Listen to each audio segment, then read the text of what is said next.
Good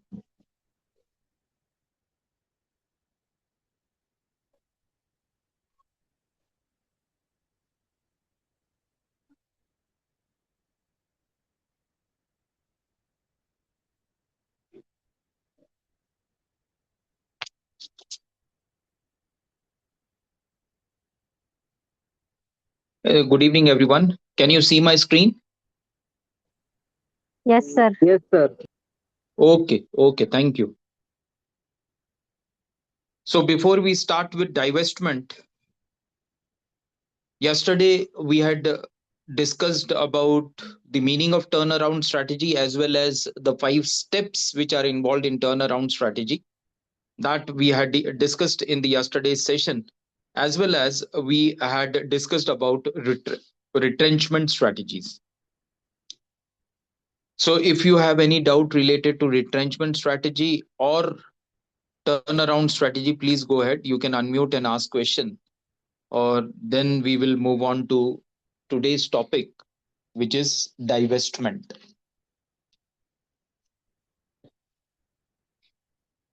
Okay. So divestment refers to strategic act of a company or organization selling, liquidating, or disposing of its assets, business units, subsidiaries, or investments. So that is the meaning of divestment. In simple words, now, if this is a all inclusive definition, if we convert this all inclusive definition into the simple meaning of divestment, is it's a strategy which is used by a company which feels that a particular product of the company or a particular subsidiary of the company or a particular company of the larger parent company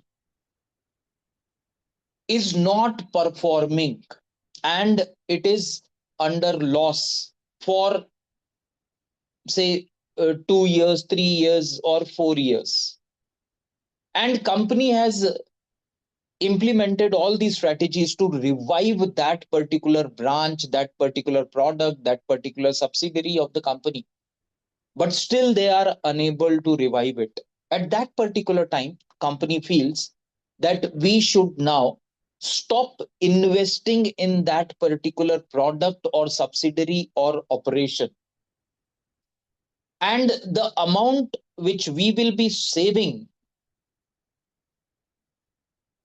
when we are not investing in that particular product or subsidiary, that amount we can used in the growth of the other subsidiary, other product, or other services which are doing good of the organization. So in simple words, this is what divestment is, where the company stops financing a particular product or a particular subsidiary, and they sell off that subsidiary or that branch which is not making profit, to raise capital which can be used for the benefit or for the growth of the other products of the organization. So in divestment, what happens is, one, company stops financing, and the other one is, the second point is that company starts finding a suitable buyer for that particular subsidiary, for selling off that particular subsidiary or branch of the company. And once the buyer is finalized, then the process is initiated. Why company sells it off? Because the company is aware that we have tried everything and now it is not possible for to revive that particular business. So it is better to sell off the business, generate wealth or generate capital out of that sell off, and that capital we can use in the growth of other uh, business operations. And that is what divestment is. Now here also the two planes you can see on the slide. The picture of two planes, aeroplanes is there, before and after. So through divestment, a business can transform from being like a fat, heavy and costly to run airplane into that streamlined, fast, fuel efficient and economical. If we take a example of an organization which is having a very large portfolio, they are into manufacturing of products, and that portfolio goes to say more than 15 products in that particular portfolio. So it's a very big organization, very fat organization, we can say. And due to competition, the company realizes that all the products of the portfolio are not doing good. Out of 15, there are 3 products in that particular portfolio which are not at all doing good. And company has implemented all the strategy to revive those products, but still the company is not successful. At that particular time, the company goes for this divestment, that the company is going to now stop investing in those 3 products, as well as they will try to find out the suitable buyer who is interested in purchasing these products or these businesses of the organization, so that the company can generate enough capital which can be used for the growth of remaining 12 products of the organization. So here in the picture itself, the picture is self-explanatory, that when many products are there in the portfolio, automatically the organization becomes big and very fat, and it is difficult for the management, for the top brass of the organization to run the organization effectively and profitably. As compared to the second picture, second plane, we can see the plane is very flat, very slim. So it indicates what? It indicates less number of products in the portfolio. When less number of products are there, it means that the organization can pay attention to all these products because number is less, products are less, or the subsidiaries of the companies are less. So more efficiently, the organization can monitor the progress, the growth, the performance of these subsidiaries or these products. So that is what divestment is. Now, the next one is executing the divestment process. Now, divestment, now we are aware that the meaning of divestment is that when the organization stops funding its subsidiary, which is into manufacturing of a particular product, and that product or that subsidiary at large is not doing good for say maybe 1 year, 2 year, or maybe 3 years or more than that, and they want to sell off that subsidiary so that they can earn money, and that money can be utilized for the growth of the remaining products or remaining subsidiaries of the organization. So when we talk about executing the divestment process, it is not that all of a sudden the company realizes that this company is not doing good. For example, there is one company, the name of the company is X, and this X company is having 10 subsidiaries. Now, 2 subsidiaries, Y and Z, they are not doing good. And the moment in the financial declaration, with the help of financial statements, balance sheet, When the company comes to know that these two, Y and Z subsidiaries, are not doing it, immediately they sell off that subsidiaries in the market.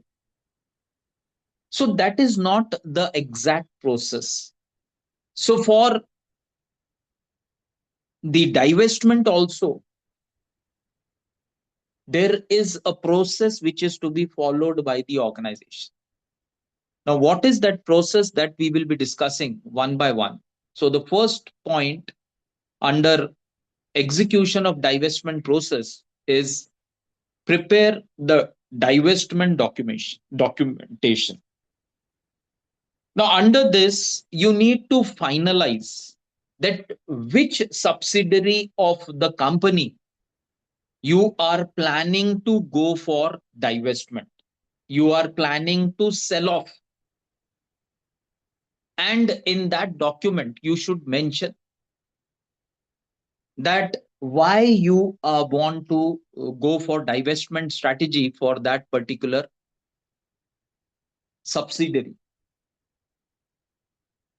So there it is to be mentioned that for the last 3 years, the subsidiary is not earning profit, or the sector in which the subsidiary is at present operating, that sector itself is not having a very good future in the uh, time to come, in the near future. So it is not favorable, it is not profitable for the company to invest in, keep on investing in that subsidiary and trying to bail out that subsidiary time and again. So a point number one suggests that which subsidiary or product we want to go for divestment strategy, why we want to go for divestment strategy. In that, explanation is to be written that what is the present status, what is the future of that particular sector in which the company is operating in the near future, whether there will be exponential growth or stagnation in that particular sector. If there is stagnation in that particular sector, it is always better for the company to go for divestment strategy in that particular case. So all these things are to be written, that what strategy, how we tried, how the company tried to overcome that, to make the company or subsidiary profitable again. So step strategy one, they have tried but it didn't work. The second strategy tried but didn't work. Third strategy tried but the results were not very good. So in such manner, the everything is to be analyzed, everything is to be prepared in the document. So first is that prepare the documentation, divestment documentation. Then what is the projected cost of that particular company which is up in the market for sale, what is the present say uh, market of that particular company, what is the market share of that particular company. All these things are to be mentioned in the divestment document. Next, point number two talks about identify and approach potential buyers. Once you are final that this is the subsidiary which we are going to sell off, at what price we are going to sell off, that also we need to write. Why we need to write in the document that this is the tentative price, or this is the price which we are expecting through the sell off of a particular subsidiary. Because when you will decide upon a price of sell off, then only you will be able to locate or identify the suitable buyers. Because if the company is a very large company and the present market of the company is again it holds a good percentage of market share, And if the company is planning that we want to sell off our company for say 50 cr or 100 cr or 500 cr, because that is the present worth of the company, at that particular time they have to start searching for the companies, the players who are having that much of amount for purchasing this company. So second point is identify and approach the potential buyer. So while identifying, it is always mentioned, always suggested that instead of just identifying a single buyer, it is always better for the company to identify multiple buyers. Why it is said that the company should always go for multiple buyers when it is going for selling of its subsidiary or its company? The reason is very simple, and the reason is that when multiple buyers will be there, the company will be in a position to negotiate. Negotiate what? Negotiate related to the sell off price. If only one buyer is there, it is very difficult for the company to negotiate with the single buyer. Because if the company says that we want to sell off our company at a price of 100 cr, and the loan buyer says, no, no, I'm not ready to purchase it for 100 cr. If you are ready to sell it off for say 60 cr, then only I am ready to purchase. Company doesn't have any other option but either to request this particular party to increase its bid for the sell off. And just imagine if the company is having 3, 4, 5, they have shortlisted the probable buyers, they can approach the next one that we want to sell off and this is our quote. If you are ready to accept, we can sell our company to you. So if multiple buyers are there, company is having a power of negotiation. And that is why it is said that whenever the uh, buyers are identified, they are to be identified in numbers, not a single buyer.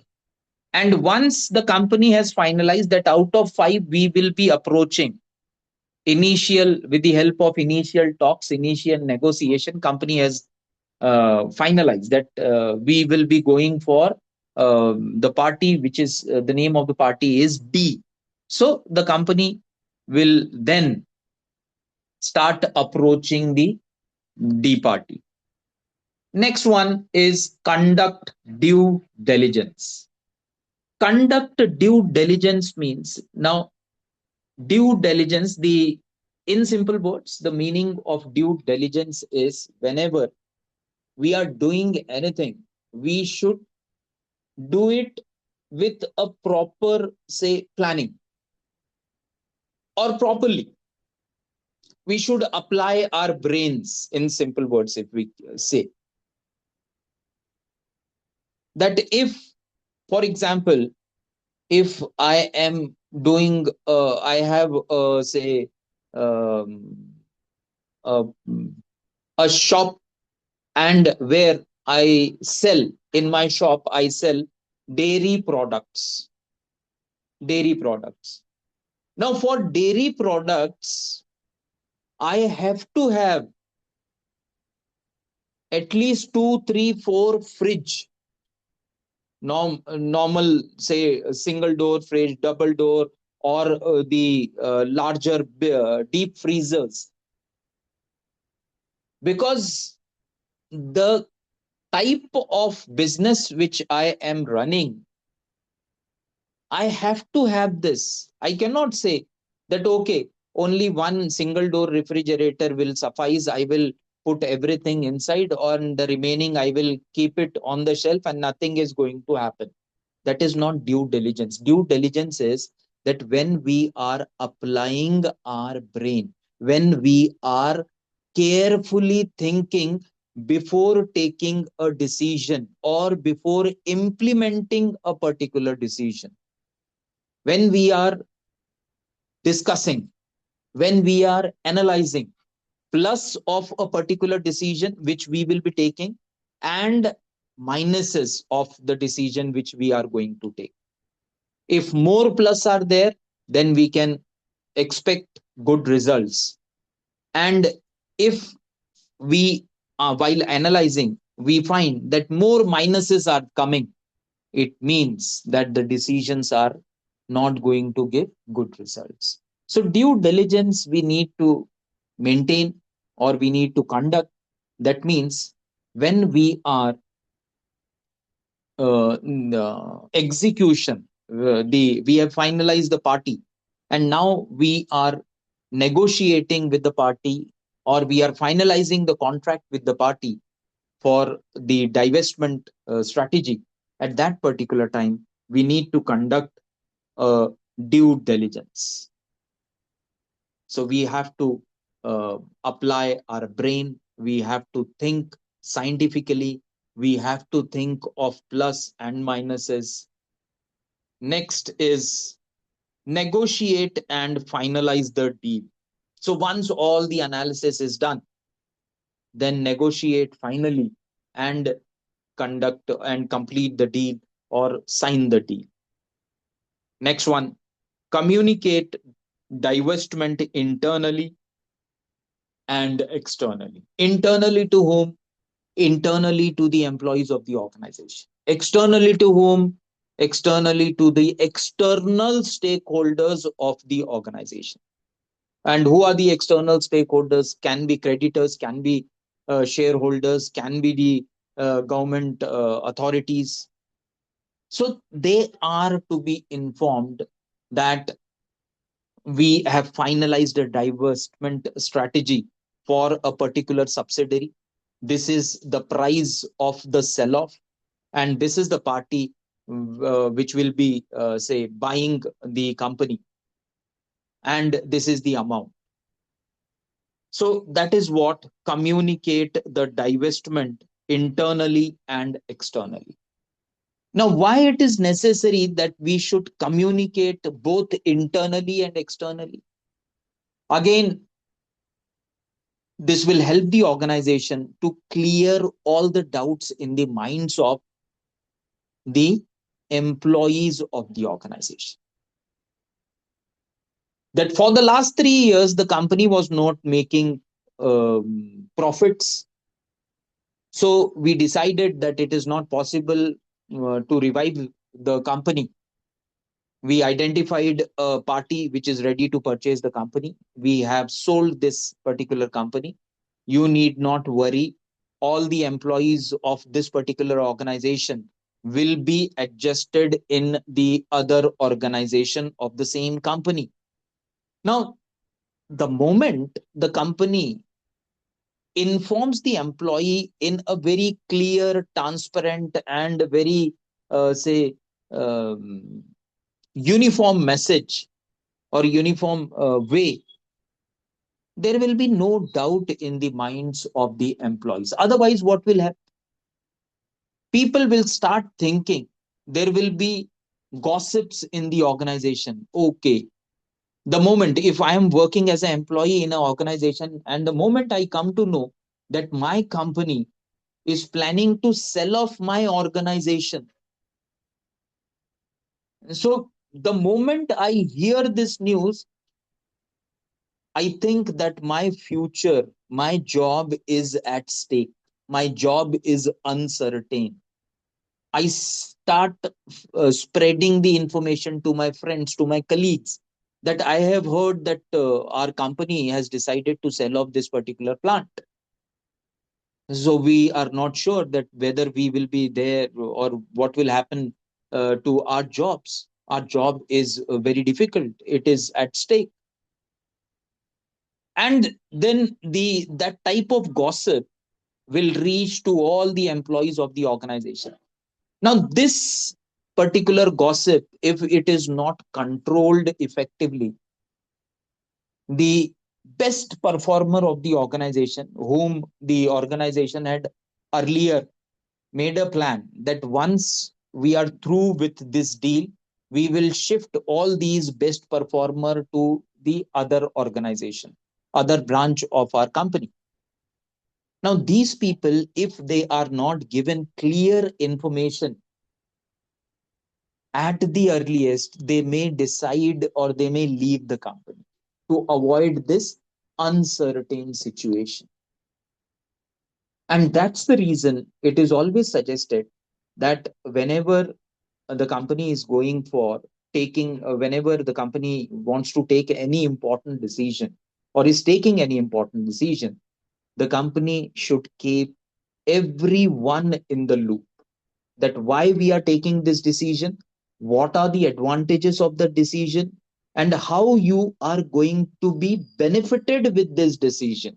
That should be informed to the employees to reduce uncertainty in the minds of the employee. That is very essential. And the last one is monitor and manage transition. Monitor and manage transition. It is not that the signature on the document is done and the amount is transferred and deal is done. It goes beyond that. Monitor and manage the transition. Help the company which is purchasing our company to understand the say culture, work culture of that particular company, that or help them in the smooth transition, because work culture of this company and the company which is purchasing may be different.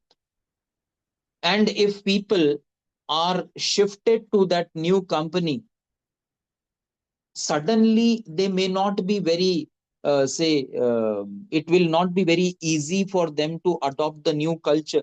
So help them to understand the culture so that they can adopt the culture easily. That's the reason why it is said that monitor and manage the transition. So that is related to the execution of divestment process of the company. If you have not understood anything, please go ahead, or we will move on to the next one.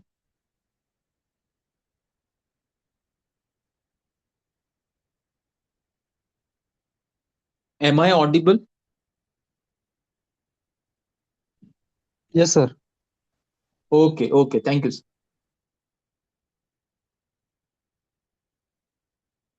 Now, after divestment, the next topic we are going to discuss is liquidation. Now, liquidation is the process of bringing a business to end and distributing its assets to the claimants. Now, the basic difference between divestment and liquidation, in simple words, is in divestment, one subsidiary of the company wants to close. Reason is that it is not making profit. But the entire company is there. It is not that the entire company is not there, or they have say gone for divestment for the entire company. Divestment is one part, one product, one subsidiary, one branch, or maybe two branches, two subsidiaries. It depends. Those which are not making profit, but the branches, the products, the services which are making profit, they are not touched. They are continued. They are continuing their operation. That is divestment. What they are trying to sell off only those subsidiaries, only those products, only those services which are loss making, not profit making. And in liquidation, what happens? The company as a whole is sold.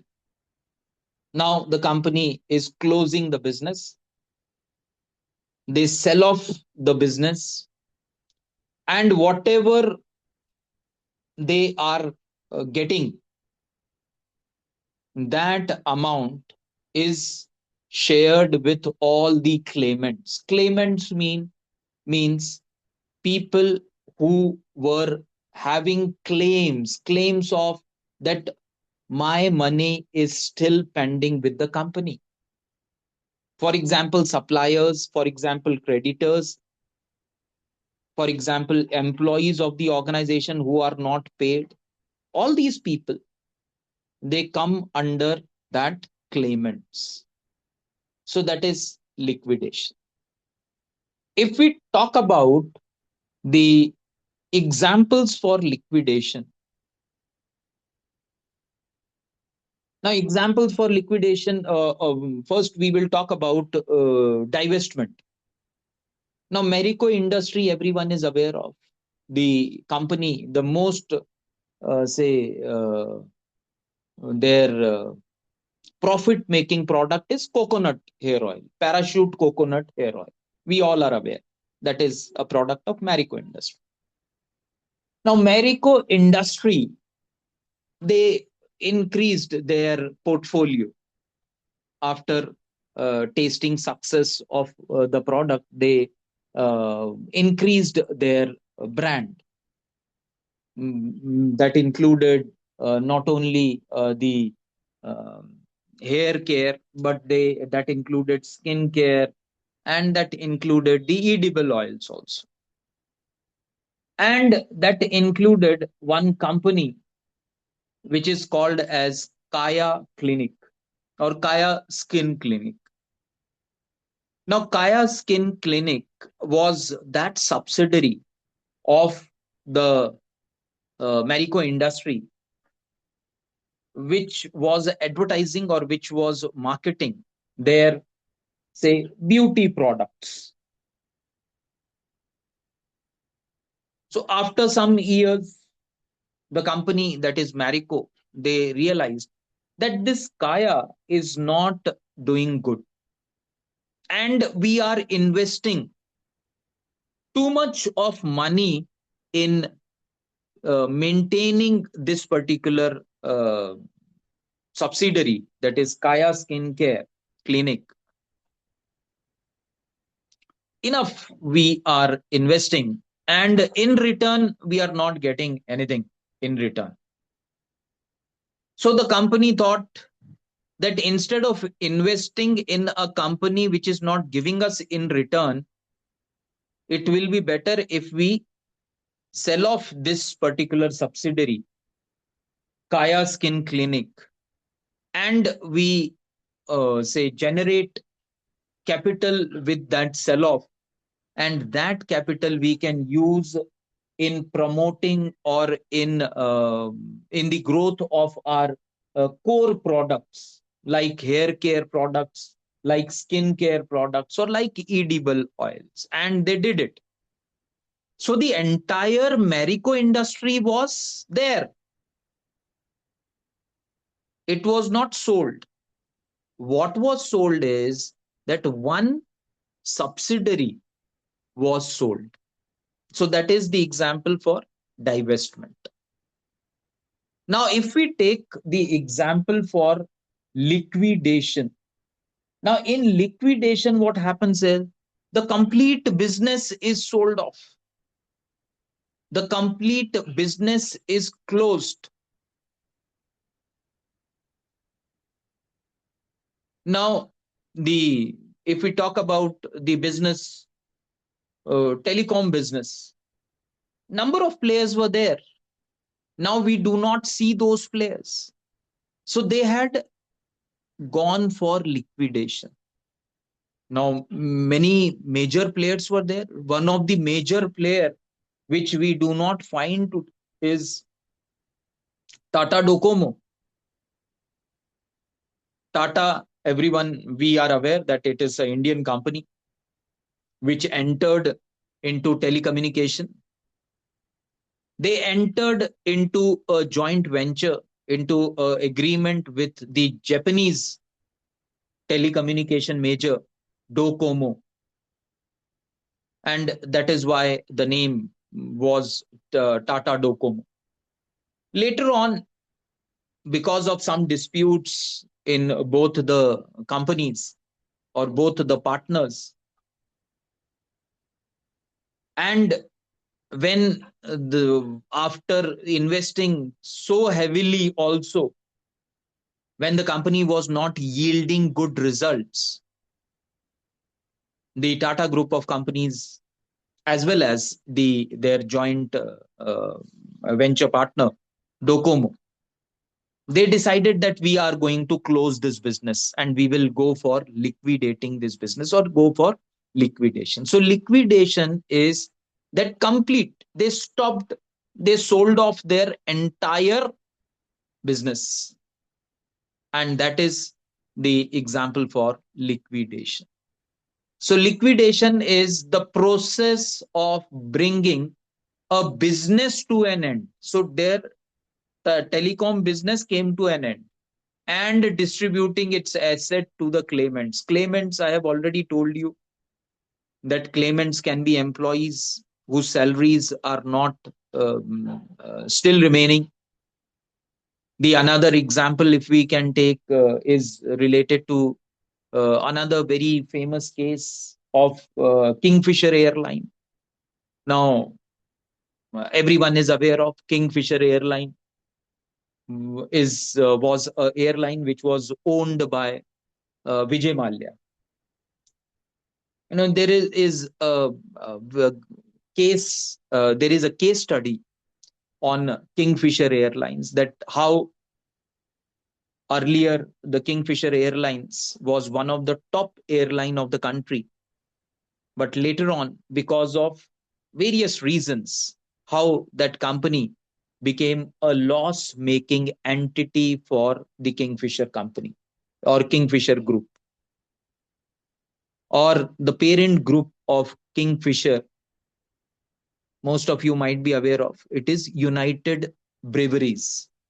So United Breweries was the parent company which was running this particular company, Kingfisher Airline. So complete airline business was there, and because of loss, the company had to close down its complete business, and then they had to, whatever money they could earn, that money had to be, say, distributed among the claimants. Claimants is banks were there who had given loan to the Kingfisher company, Kingfisher Airline company, and that loan was not repaid. So the bank decided to sell off their properties, and then the employees were also there of the Kingfisher Airlines who were not paid for months and months together.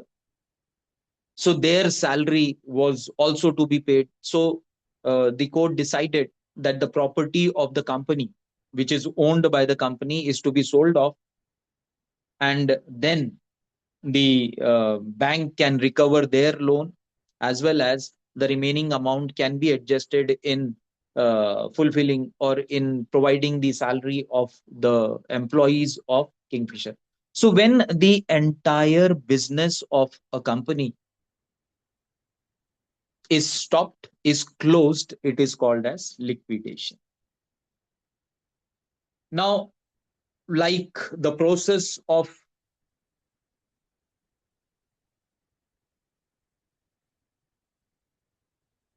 divestment, we will be now discussing the process of liquidation. Again, liquidation, for liquidation also you have to follow a process, because various technicalities are there, various legal compliances are there, which each and every company has to follow before they go for the liquidation process. Now, what is those steps that we will be discussing? Number one is develop a comprehensive plan.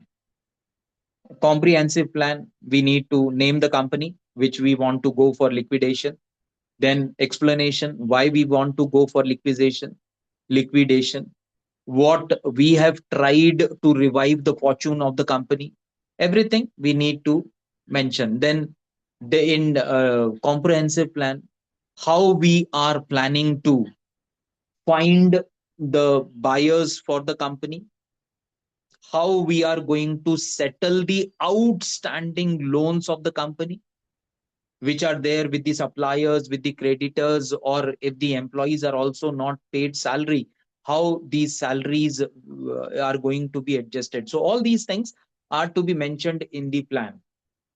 That total outstanding, for example, if the company decides in the comprehensive plan, they have to mention that our total outstanding, including the salaries which are to be paid for the last 2 years, as well as the creditors, as well as the other say banks, or including everything. Say if it comes to say 300 cr, 300 crores is the outstanding, all inclusive. Then in the planning they have to mention that we are having this property in the name of the company. We are going to sell off all the property. With the sell off, we are expecting that this much amount we are going to generate from that particular sell off. And that sell off, that amount, out of that amount, 300 crore we need to settle. So this is how we are going to settle the amount.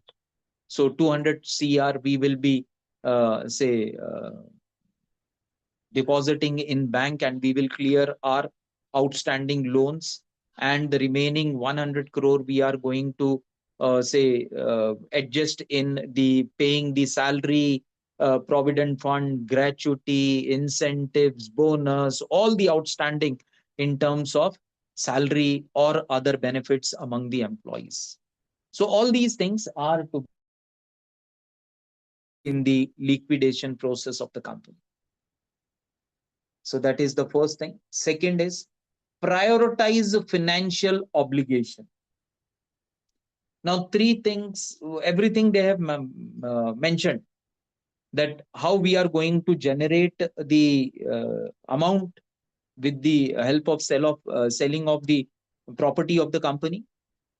And these are our outstanding parties.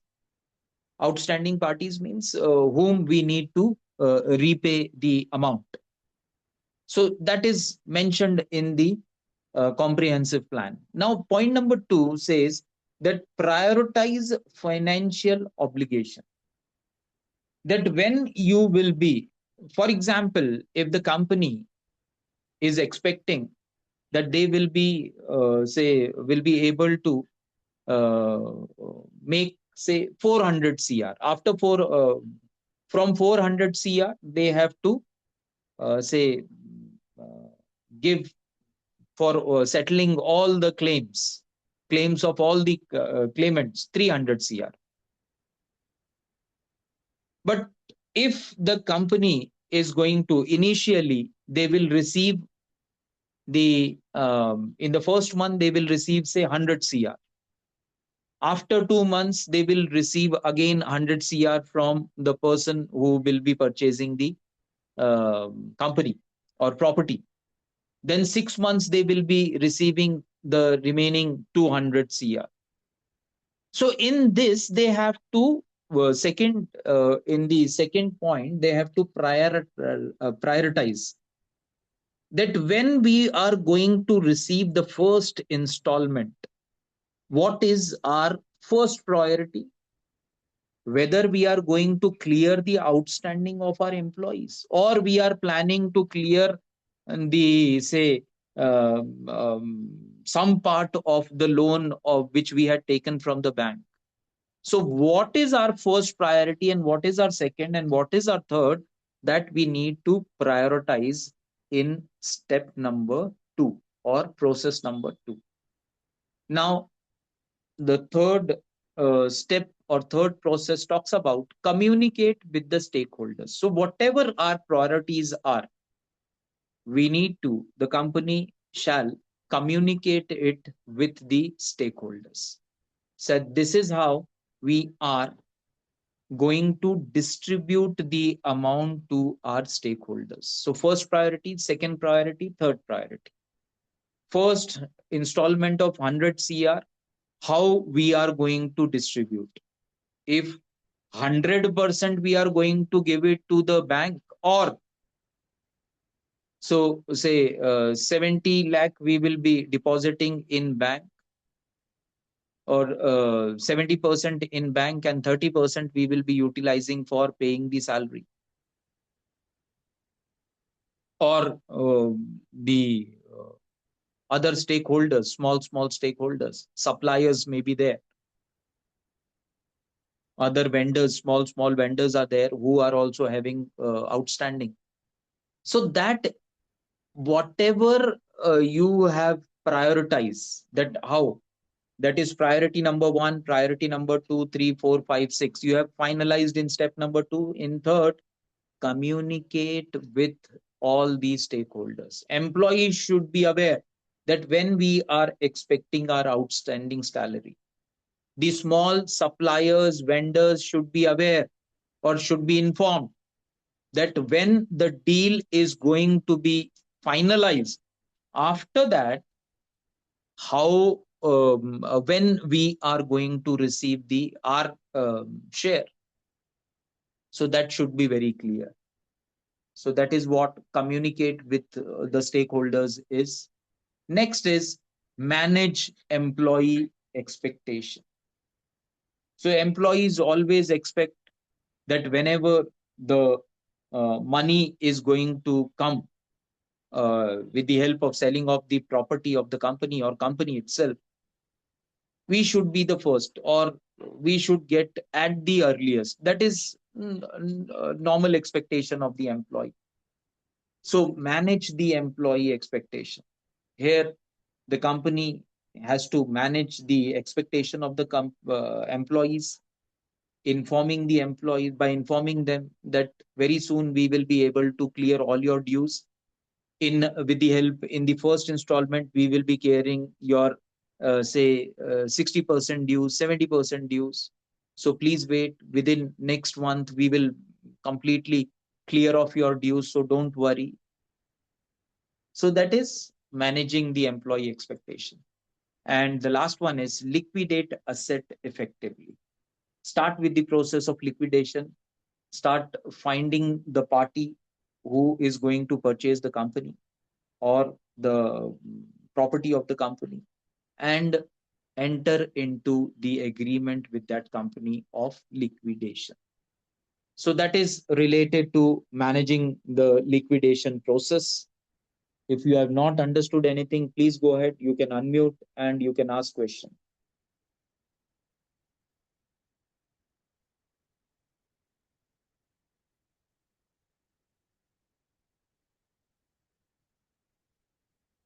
I hope my voice is clear to all. Yes, sir. Okay, thank you. So next topic is outsourcing. Now, outsourcing is a very simple topic. Everyone is aware of that what is outsourcing. Those who are already working, they are definitely aware of. And those who are not working, they are also aware of what is the meaning of outsourcing. For example, if you are very busy, sometimes we have seen it is not that outsourcing always happens in the organizations only, it happens everywhere. Sometimes we have also seen, when we check the CCs of the student, some students who are very busy, they outsource writing their CCs to their friend, relative, or someone, because that particular student is very busy. He or she doesn't have that much of time to write the CCs or write the assignments. So the easiest option available to that particular student is outsource it to a friend, to a relative, to a known one, and so that that person will complete all the assignments, and that assignments can be submitted in the college. So that is one type of outsourcing. So deal is created between the two, that okay, if you write this much of, I'll give you a party, I'll take you out for a lunch, I will take you out for dinner, or we will go and watch movie, just help me in completing my assignment. So that is what, that is a example for outsourcing. So the exact definition first we will take up, which is there on the slide. So outsourcing is the business practice of hiring a party outside the company to perform services or create goods that were traditionally performed in-house by the company's own employees and staff. And that is called as outsourcing. So earlier, the company was doing all the processes, all the operations within the organization itself. We had seen the photos of two airplanes. One was very fat and the other one was very slim. So, very fat indicates what? The earlier organizations, where the organizations used to think that all the information is very confidential. So, if we outsource anything or if we engage the services of third party, we will be compromising on our confidentiality, and our confidential data will reach the competitors, and that will be not good for the company if the confidential data of the company reaches to the competitors. Now that was the mindset earlier. So the fat organizations were there, that each and everything or each and every operation will be performed within the organization only.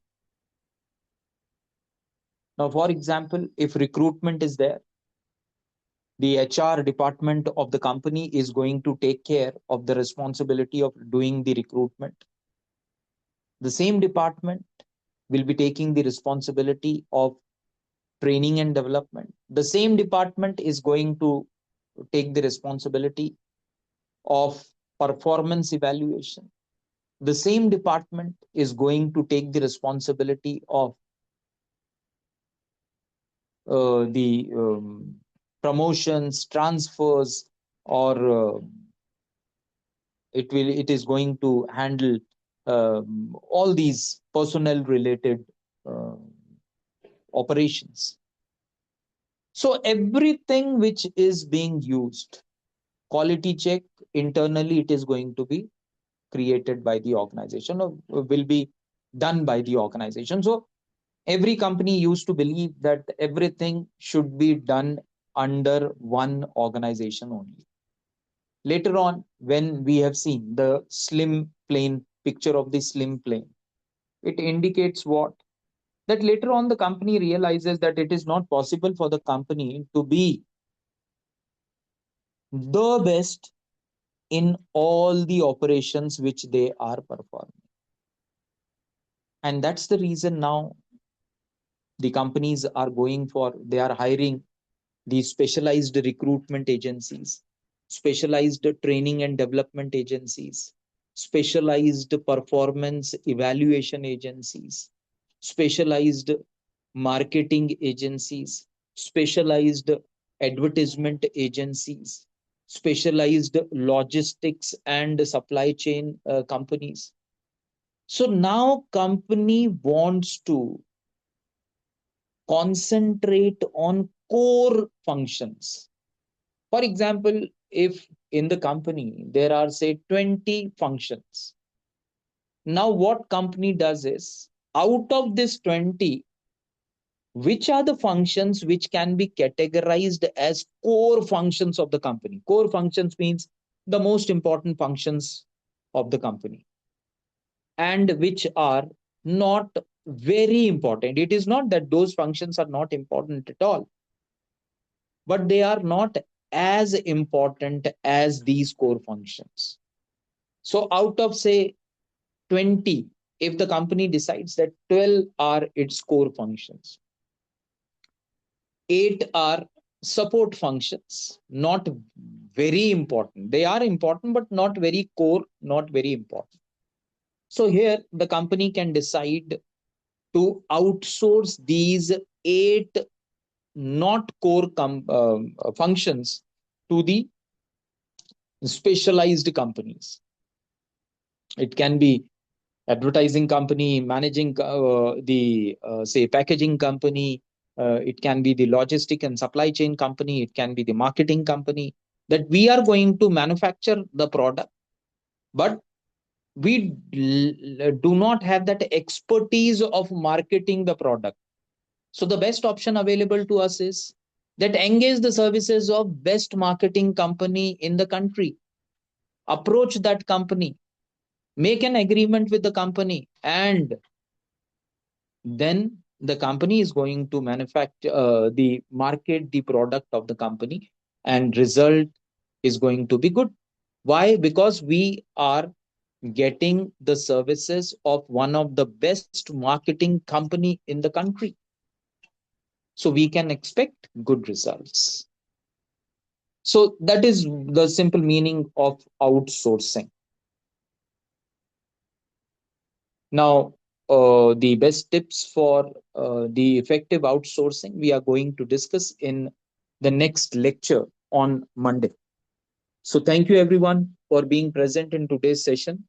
Monday, again, we will be meeting at 7 p.m. Thank you.